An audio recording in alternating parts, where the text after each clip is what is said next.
This is a condition of filamentary keratitis. Symptoms of this condition can be severe to moderate pain, discomfort, foreign body sensation, photophobia, redness and watering sometimes.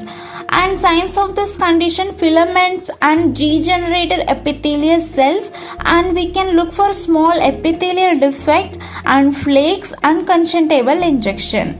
Etiology of this condition: it can be due to superior limbic keratoconjunctivitis, aqueous deficiency, and it can also caused by epithelial instability and excessive contact lens wearers and bullous keratopathy and neurotropic ulcer, and it can also caused due to recurrent corneal erosions and aberrations.